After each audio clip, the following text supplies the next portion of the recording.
नवरात्र के चौथे दिन माँ दुर्गा के कूष्मांडा रूप की पूजा की जाती है। ये ब्रह्मांड की सृष्टिकर्त्री मानी जाती हैं। कूष्मांडा नाम का अर्थ है कु यानी थोड़ा, ऊष्मा यानी ऊर्जा और अंड यानी ब्रह्मांड। अर्थात माँ कूष्मांडा वह देवी है जिन्होंने अपनी हल्की सी मुस्कान और ऊर्जा से पूरे ब्रह्मांड की रचना की थी। प्राचीन ग्रंथों में उल्लेख मिलता है कि जब सृष्टि का अस्तित्व नहीं था, चारों ओर केवल अंधकार और शून्य था, तब किसी को समझ नहीं आ रहा था कि ब्रह्मांड का आरंभ कैसे होगा।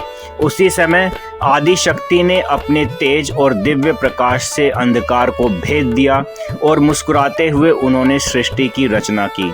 उनकी इसी दिव्य मुस्कान और ऊर्जा से सूर्य, चंद्रमा, ग्रह, नक्षत्र और संपूर्ण सृष्टि की उत्पत्ति हुई।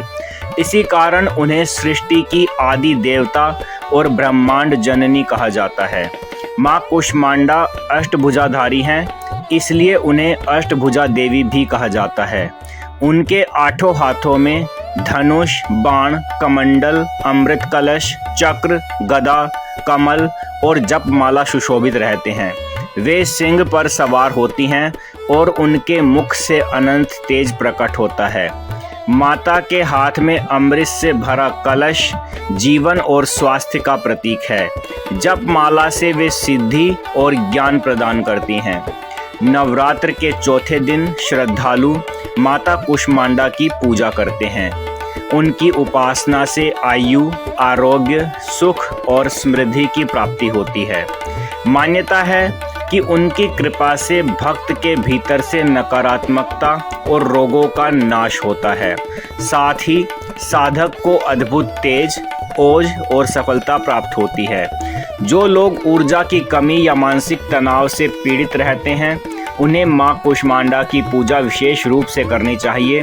उनकी उपासना करने से आत्मबल मजबूत होता है और जीवन में उत्साह का संचार होता है। माता कूष्मांडा हमें यह संदेश देती हैं कि जीवन चाहे कितना भी अंधकार में क्यों न लगे, एक छोटी सी मुस्कान और सकारात्मक ऊर्जा से हम नए अवसरों और नई सृष्टि की शुरुआत कर सकते हैं। जैसे माँ ने शून्य से ब्रह्मांड रचा, वैसे ही हम भी अपने जीवन को सकारात्मकता से भर सकते हैं। तो यह थी नवरात्र के चौथे दिन जो माँ कूष्मांडा की पूजा की जाती है, उसकी कथा। तो यदि यह वीडियो आपको अच्छा लगा तो चैनल को सब्सक्राइब करना बिल्कुल भी मत भूलिएगा।